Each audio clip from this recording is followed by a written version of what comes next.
Thank you so much for joining us here on Bloomberg TV. It's great to be here, great to be in Rome.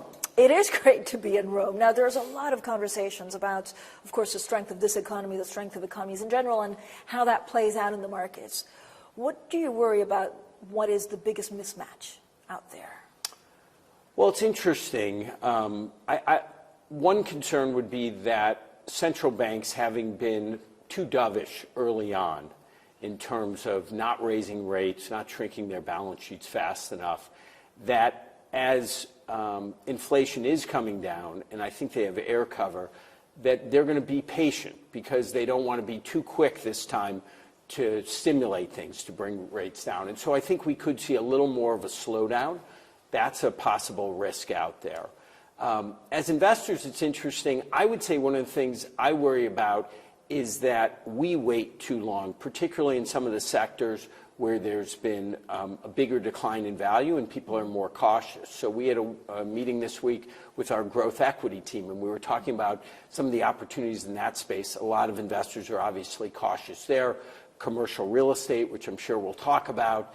The sentiment has gotten quite negative, and the fundamentals feel like they're bottoming. So I think as investors, sometimes one of the risks is you miss it by being overly cautious, and I think now is probably a good time before rates come down to move. But move on what? And again, do you have an allocated capital that you want to try and get in as soon as you think, There's no sort of specific, like, we have a budget to spend this much. It's just more directional. It's that, in fixed income, the spreads in a lot of asset classes are still wide by historic standards. Base rates are still pretty high, so that's a good area.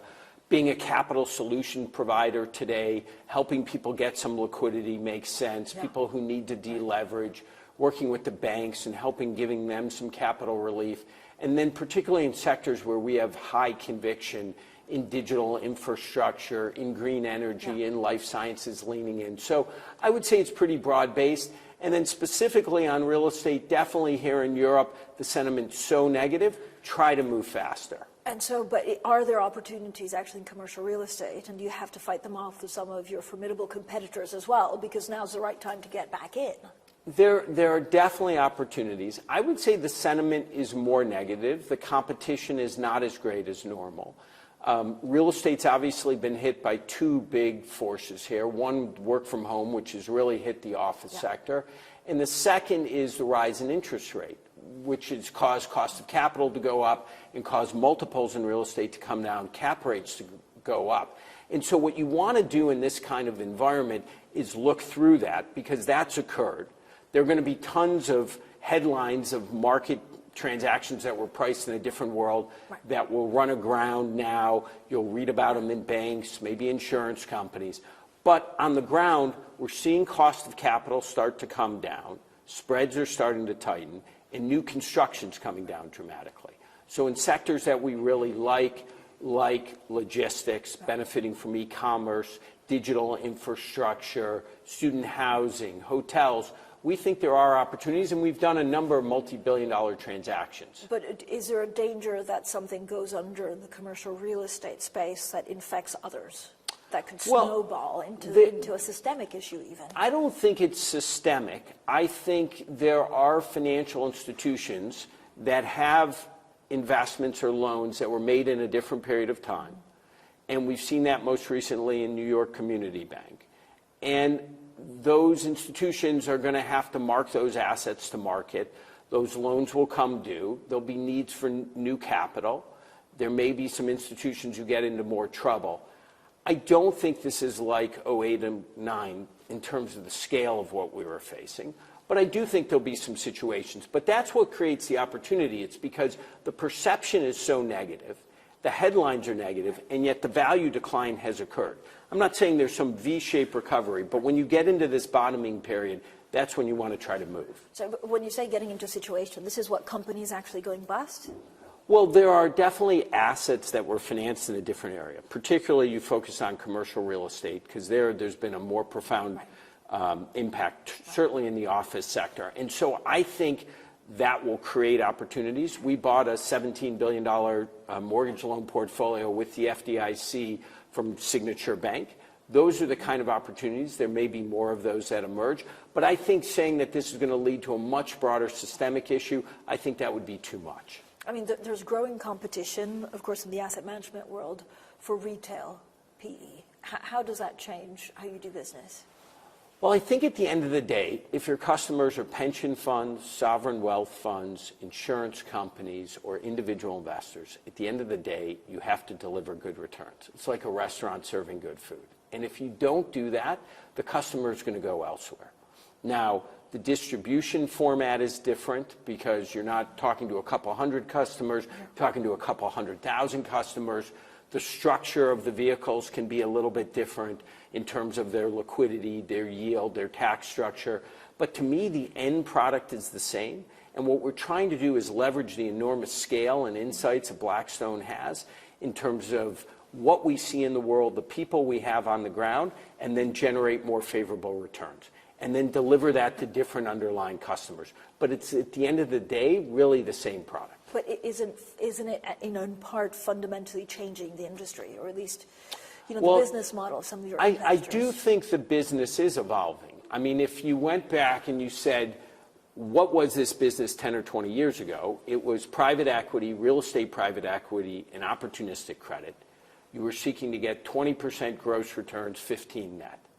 And now what you're seeing is, as we've moved into some of these lower returning, longer duration vehicles, core plus real estate, infrastructure, performing credit, the universe of potential investors gets much larger.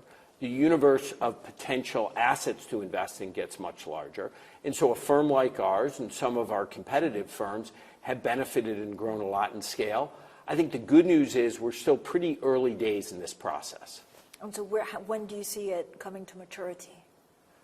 Is it impossible to say at this point? I would say coming to maturity, if you just put some numbers around it, the industry's $12 or $13 trillion, which sounds big, certainly relative to where it was a decade ago. But those 7 big stocks are bigger than the entire industry. And when you think about commercial real estate, residential real estate, infrastructure, equities, fixed income market, the scale of this stuff, hundreds of trillions of dollars. So I know it's hard because the industry's grown so much, but I still think we have a long way to go, and that's what gives us a lot of optimism. But again, growth is important. Delivering performance is what really matters. But how will the PE world, shake out if interest rates stay at these higher levels? They're not high by, historical standards, but we're certainly not used to them. Well, I think if rates stay elevated for an extended period of time, that will slow the transaction recovery process. But eventually, it will recover. If you go back to the early 90s, M&A volume fell 50%. After the financial crisis, it fell 50%. And it fell 50+% again the last couple of years. Eventually, something's going to give. Eventually, the Fed and other central bank policy will force the economy to slow enough, inflation to slow enough, the lower rates, transaction activity will pick up. And I'd say what's been remarkable is there have been a lot of people predicting that private equity would suffer. It only worked in low rate environment and so forth. But I think the performance has been remarkable, and the level of distress has been remarkably low. And I think people underestimate the strength of the business model, what's done to help grow these companies. And so I continue to believe alternatives will grow. And when you talk to our customers, almost all of them want to grow their exposure. So again, it's been because of the performance. If we and our competitors continue to deliver, then I think the business still grows, regardless if rates are cut next quarter or next year. How's the fundraising environment right now? Well, I'd say the fundraising environment is getting better. It's still, the institutional side is still a little bit slower, and that's no surprise, right? There's a flywheel that needs M&A volume and IPO volume for capital to come back. And when that happens, that creates new realizations for them, the investors, and they can allocate more.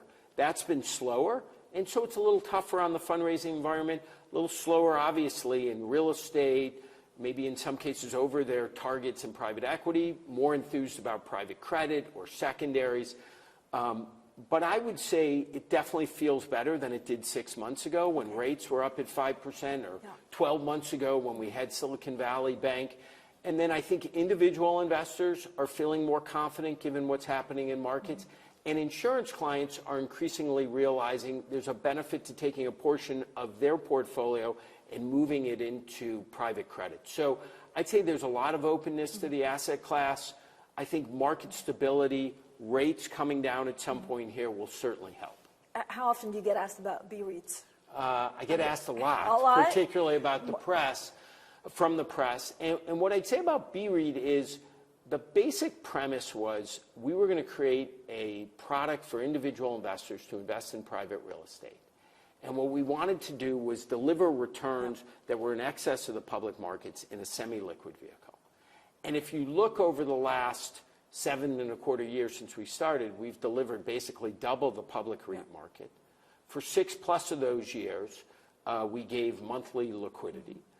For the last year or so, it took about 4 months. Most recently, we've now said we're fully meeting the needs in the latest month in terms of B-REIT redemptions. And it's essentially the basic trade. The product, in our minds, has worked exactly as intended, which is you are making some trade-off versus public markets. And what we need to do is deliver for the customers. And the key has been, in that case, we invested in the Sun Belt of the U.S., in data centers, in student housing, in logistics, in a bunch of great areas. And we hedged out the balance sheet long term. And so if we can deliver performance again, that's what matters. And I think the customers are going to look back at this and say, wow, these semi-liquid products, they can work not only in the good times, but in more challenging periods. And I think that's the most important thing. But going forward, are you expecting more gating to come on this? Well, I don't want to get in the prediction business, but certainly as you have positive, as the real estate market bottoms here, as rates start to come down, as spreads start to tighten, as the Fed at some point here starts to cut, and we have this lack of new supply, that should be more constructive for commercial real estate, and we would think that's a positive for B-REIT. What's the biggest opportunity out there? So I know we spoke a little bit about what concerns you. What are you excited about? Well, look, what's happening in AI and digital infrastructure is pretty amazing. If you think about it, I was at dinner with some very savvy investors, and they said their basic idea is follow the GPU. And in the physical world, that GPU comes at a data center. And so what that means is we need to build a lot more of those for these large language models. And we've invested, I think we probably invested more capital the last couple of years than anyone in this space, and that's worked out extraordinarily well. We have a terrific company, QTS, that we privatized 2.5 years ago. The leader there, Chad Williams, done an extraordinary job. We partnered with Digital Realty on another subset of assets. We've done a bunch of financings and so forth. That's super exciting because the demand is so great.